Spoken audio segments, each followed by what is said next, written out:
हरे कृष्णा। तो आज हम चर्चा करने वाले ईर्ष्या पे। तो ईर्ष्या एक नकारात्मक भावना है। वो नकारात्मक भावना कहाँ से आती है और क्यों आती है, उसके अंदर व्यक्ति क्या कार्य करता है, आज हम इस बात को समझेंगे।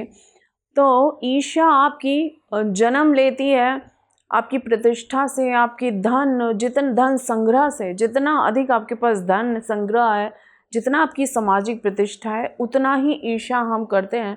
क्योंकि ऐसा क्यों, जब आपके पास सब कुछ है फिर भी आप ईर्ष्या कैसे कर सकते हैं? सुनने समझने में ये बात सही नहीं लगती कि आपके पास सब कुछ है फिर आप ईर्ष्या कर रहे हैं। ये तो बात हो ही नहीं सकती। अगर हम किसी से बात करें तो कहेगा नहीं हो सकती, मैं तो किसी से ईर्ष्या नहीं करता, मैं तो बड़ा सुखी हूँ। लेकिन मन ही मन में वो ईर्ष्या चलती है, क्योंकि उसको लगता है कि सब कुछ मेरा है, सब कुछ मेरे नियंत्रण में है। तो अगर किसी के पास वो चीज़ें हो गई तो फिर उसको उससे ईर्ष्या होती है। ईर्ष्या इसलिए नहीं कि मेरे पास बहुत कुछ है तो मैं ईर्ष्या नहीं करूँगा। जितना ज़्यादा आपके पास धन संग्रह होता जाएगा, जितना ज़्यादा प्रतिष्ठा बढ़ती जाएगी, उतना ही आप एक तरह से कंट्रोलर बन जाते हैं, आप मालिक बन जाते हैं। आपके अंदर एक मालिक होने का एहसास हमेशा चलता रहता है, जिसके कारण आप दूसरे को अपने से बड़ा नीचा देख रहे हैं। हर व्यक्ति ऐसा ही सोचता है, और सब व्यक्ति मेरे से नीचे हैं और मैं ऊंचा हूँ। तो उससे उसको लगता है कि बस मैं ही मैं हूँ, मैं ही मैं हूँ, मैं ही मैं हूँ, मेरे जैसा कोई नहीं। दूसरे व्यक्ति की क्या मेरे आगे कोई हैसियत है?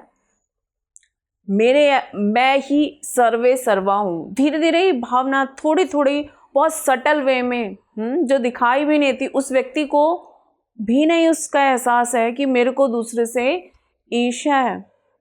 बहुत सटल वे में चलती है और धीरे धीरे धीरे धीरे ये बहुत बड़ा रूप ले लेती है।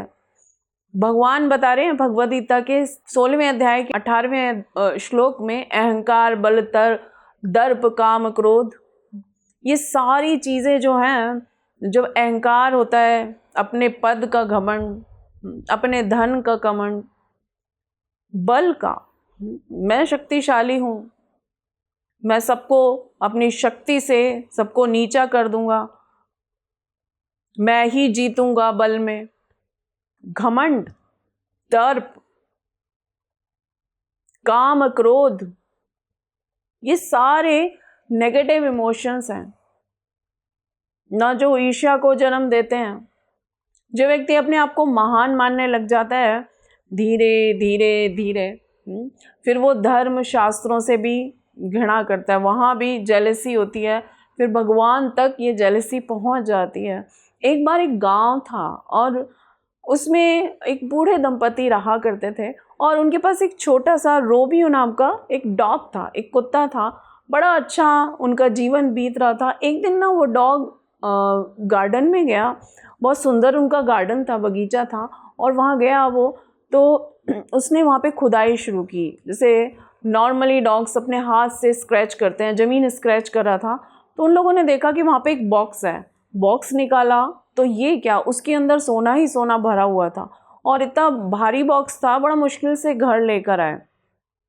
अब उनका जीवन बदल गया, इतना धन उनके पास आ गया।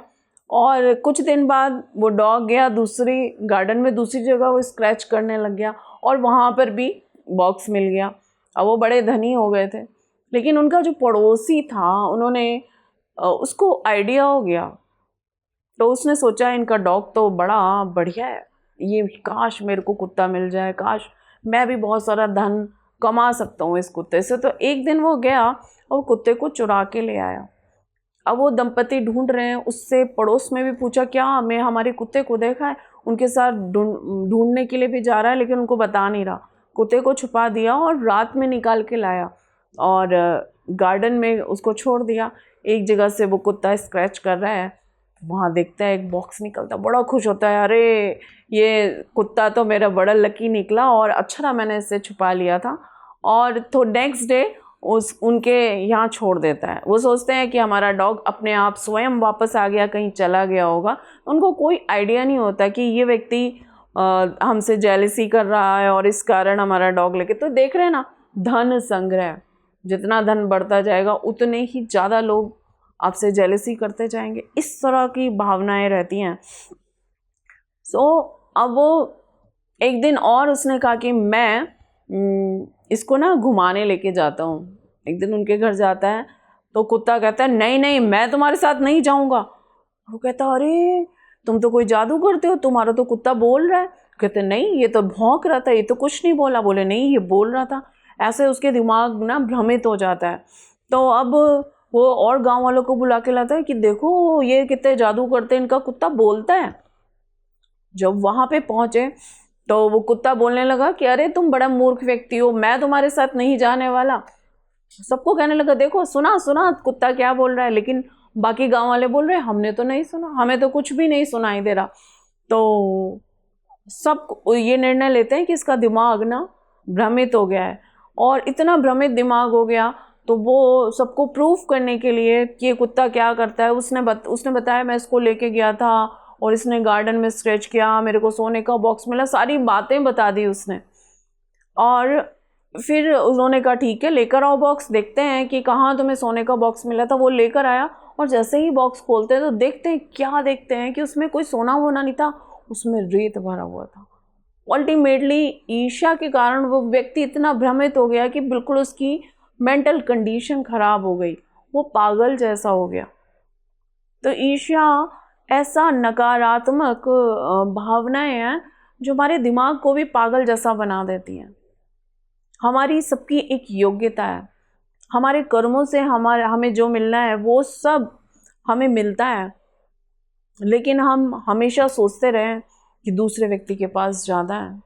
तो हमको अपनी जो हमें मिला है, एक तो कृतज्ञ होना चाहिए, ग्रैटिट्यूड होना चाहिए हमारे अंदर कि हमें जो मिला है वो हमारी योग्यता से हमको ज़्यादा मिला है। भगवान ने हमको जो दिया है वो बहुत अधिक दिया है। और ज़रूरी नहीं है कि किसी के पास धन कम है तो उसके पास कुछ और अच्छी चीज़ हो सकती है, उसके पास कुछ ऐसा गुण हो सकता है, उसके घर में ज़्यादा सुख शांति हो सकती है। तो हम अपनी ब्लेसिंग्स जो हमें मिली हैं, जो चीज़ें हमें बहुत अच्छी मिली हैं, उनको अगर हम काउंट करेंगे तो तब हम अब जान पाएंगे कि हमारे पास बहुत कुछ है। तब हम दूसरे से नहीं जेलसी करेंगे, ईर्ष्या करेंगे। तो जैसे तो आप देखते हैं रामायण से हम देखें तो मंथरा के अंदर ये पैदा हुआ था। और ये ऐसी बीमारी है, छुआछूत की बीमारी, आप समझ लीजिए कि अगर कोई किसी का संग आप करते हैं ऐसा जो ईर्ष्यालु है तो आप भी धीरे धीरे आपकी प्रवृत्ति वैसे हो जाती है। जैसे मंथरा ने कैकेयी के अंदर वो भावना भर दी थी, ईर्ष्या की भावना। और देखिए कहाँ से कहाँ भगवान को इतने बरस का वनवास और इतना कुछ, इतना सारी चीज़ें हो गई उस जलन के कारण। जरासंध, शिशुपाल आदि राजा कृष्णा से ईर्ष्या करते थे तो कितने उन्होंने युद्ध किए। हालांकि भगवान हर बार हरा देते थे, लेकिन वो लोग लगातार अपनी ईर्ष्या के कारण ये युद्ध किया करते थे। तो इस तरह से ईर्ष्या हमको कहीं भी ले जा सकती है, किसी बड़े से बड़े मुसीबत में हमको फंसा सकती है। तो हमेशा इससे बच के रहना है। हम अपने अंदर पॉजिटिव विचारों को लेकर आएँ, भगवद गीता पढ़ें, भगवद गीता से भगवान के इंस्ट्रक्शंस को जानें, वहाँ से हम जानें कि किस तरह से हम काम, क्रोध, लोभ, मोह, मद, मत्सर्या, ये नरक के द्वार हैं। भगवान कह रहे हैं कि जो ईर्ष्या करता है उसको अगले जन्म में मैं असुर योनि में डाल देता हूँ। तो हम अपने को नीचे गिराने से बचें, पॉजिटिव चीज़ों को अपने जीवन में लेकर आएँ, पॉजिटिव थॉट्स को ध्यान करें, मंत्र जाप करें, हरे कृष्णा कृष्णा कृष्णा हरे हरे, हरे राम राम राम हरे, मंत्र जाप करें और अपने अंदर अपने पॉजिटिव विचारों को लेकर आएँ। हरे कृष्णा। ऐसे ही और भक्तिमय कार्यक्रमों के लिए देखिए हरे कृष्णा टेलीविजन, और इसे प्राप्त करने के लिए आप अपने केबल अथवा DTH ऑपरेटर से संपर्क करें तथा और अधिक जानकारी के लिए आज ही डायल करें 7666 839 839।